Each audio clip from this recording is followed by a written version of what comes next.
किसान साथियों राम राम। आशा और उम्मीद करता हूं कि आप सब ठीक ठाक होंगे।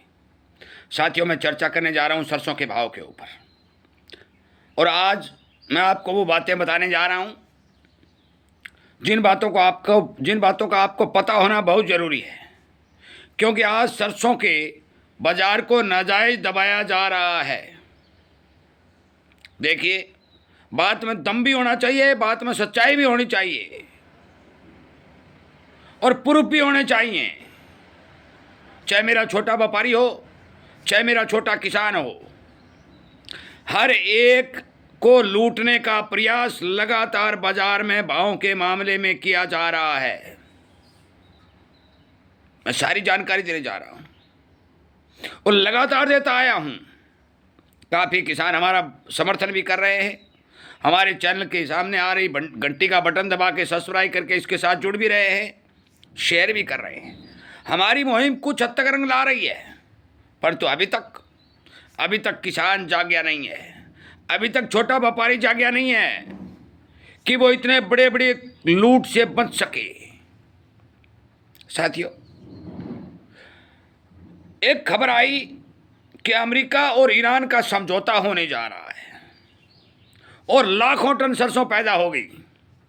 ये भारत है। सोचने वाली बात है। मैं आपको बता देना चाहता हूं, वीडियो थोड़ा लंबा हो सकता है, सुन लेना, कि एक खबर आई ईरान और अमेरिका का समझौता होने जा रहा है और भारत के अंदर लाखों टन सरसों पैदा हो गई और भाव को 100-200 रुपए दड़ाम कर दिया गया। मैं ये नहीं कहता कि ये तेजी 10,000 तक होनी चाहिए थी, परंतु मैं ये कहता हूं कि सरसों के अंदर मंदी कहीं से भी दिखाई नहीं दे रही थी, क्योंकि इसके कारण भी हैं। वो कारण भी बताऊंगा। मौके पर एक और बता देता हूं जो मेरे पास काफी दिनों से सूचना आ रही है कि हमारे लोकल बाजारों के अंदर, चाहे छोटे व्यापारी जो गांव से खरीदते हैं, चाहे किसान बाजार में ले जाता है, छोटे बाजारों में वहां 1 और 1.5 लैब के भाव किसान को कम मिल रहे हैं।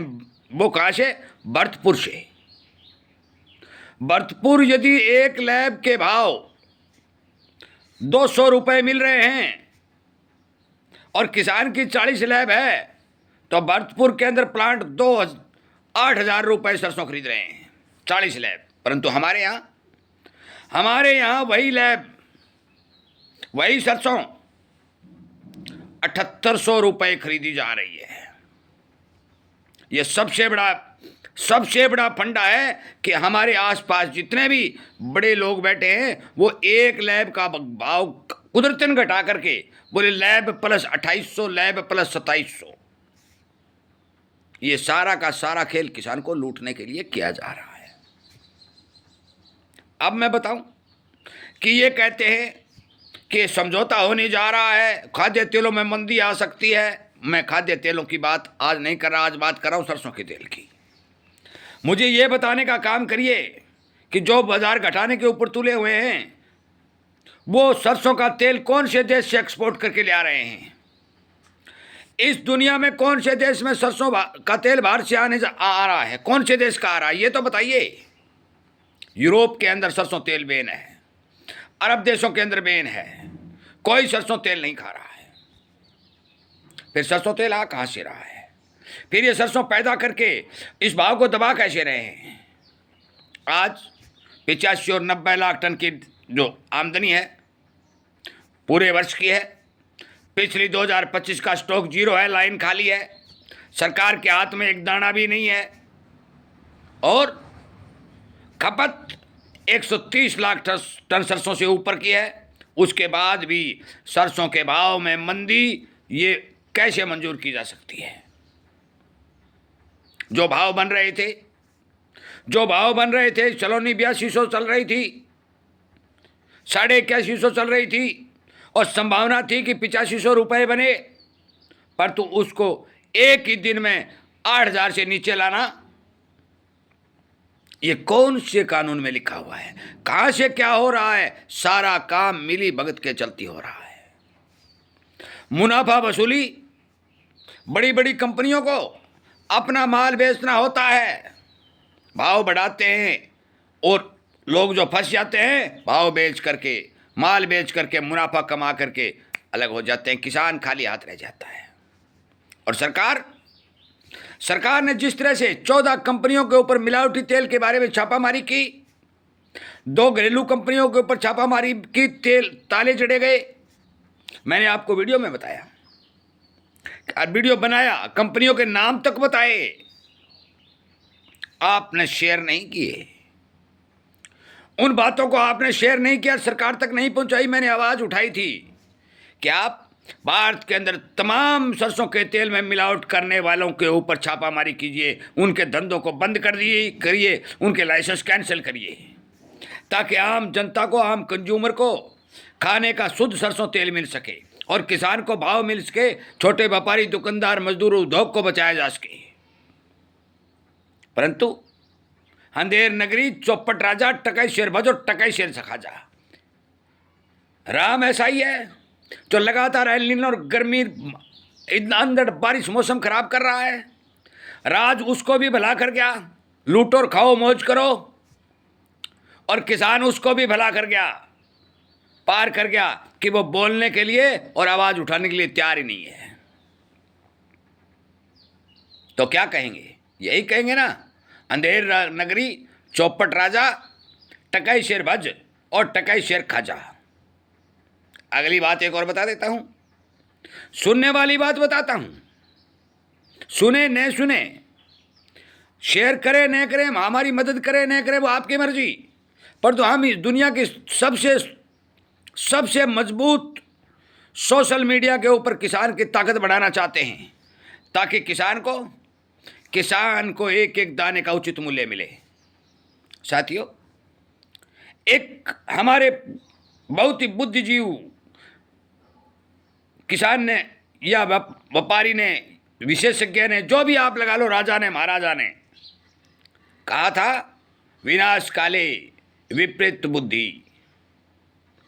जब समय गलत आता है तो बुद्धि गलत फैसले लेना शुरू कर देती है। वो आज भारत का समय गलत चल रहा है, सरकारें गलत फैसला ले रही हैं। कृषि प्रधान देश भारत, रीढ़ की हड्डी माने जाने वाले भारत के किसान को भाव न दे करके उसे तोड़ने का काम किया जा रहा है। यदि किसान टूटता है तो देश का सारा इंफ्रास्ट्रक्चर धराशायी हो जाता है। किसान मरता है, मजदूर मरता है, व्यापारी मरता है, कमीशन एजेंट मरता है, ब्रोकर मरता है, देश का उद्योग मरता है, तो देश बचने के कगार पर नहीं रहता।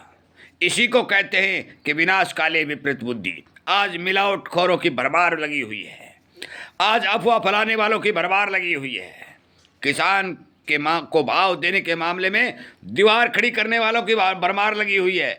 तो सरकार क्या कर रही है?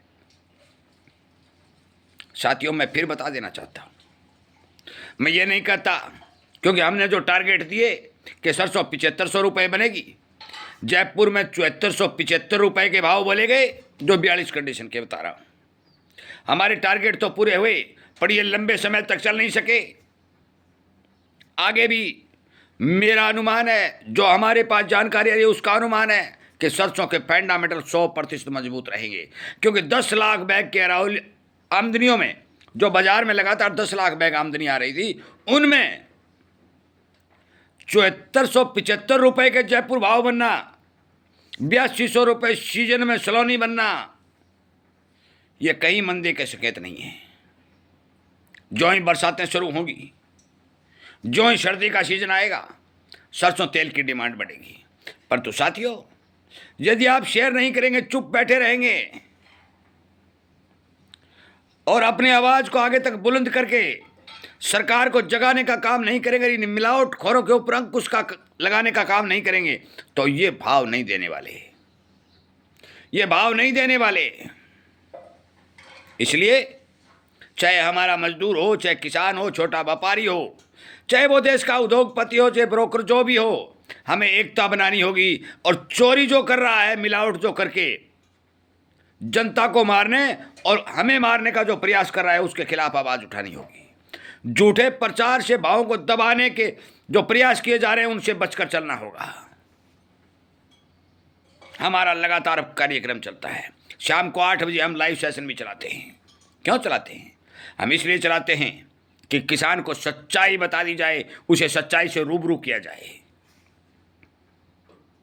मैं आपकी जानकारी के लिए बता दूं, अभी जो सरसों के फंडामेंटल डिमांड सारी की सारी 1 नंबर मजबूती के साथ है। अब मर्जी आपकी, आप आवाज़ कितना उठाते हैं, मिलावटखोरों पर कितनी रोक लगवाते हैं, सरकार आपका समर्थन करती है कि नहीं करती है। यदि ये सब कुछ होता है तो सरसों के अंदर कहीं भी किसी भी तरह की मंदी होने की कोई गुंजाइश नहीं है। मैं अनुमानित तौर पर आपको विश्वास दिलाना चाहता हूँ। बेचें रखें, वो आपका माल है, बेच सकते हैं, रख भी सकते हैं, शेयर कर सकते हैं, नहीं भी कर सकते हैं, हमारी बातों से सहमत नहीं हो सकते, हमें गाली भी निकाल सकते हैं, ये तो आपका काम है। हमारा धन्यवाद भी कर सकते हैं। हमारे चैनल को जो किसानों के हित में चलाया जा रहा है, इसके घंटे के ऊपर उंगली दबाकर इसके साथ जुड़ भी सकते हैं। ये सब आप पर डिपेंड करता है। हमारा काम है आवाज़ उठाना, आपके लिए बोलना, आपको जगाना। और यदि आप जाग जाते हो तो हमारे दीन बंधु जो अंग्रेजों के टाइम में वजीर आज़म हुआ करते थे, सर छोटू राम जी ने ये बात कहा था कि किसान को जब बोलना आ जाएगा उस दिन किसान को नुकसान नहीं होगा। मेरे प्यारे साथियों, मैं आप सबका धन्यवाद करते हुए इस वीडियो को विराम देता हूँ। उम्मीद करता हूँ कि आप इस बारे ज़रूर विचार करेंगे। जय हिंद।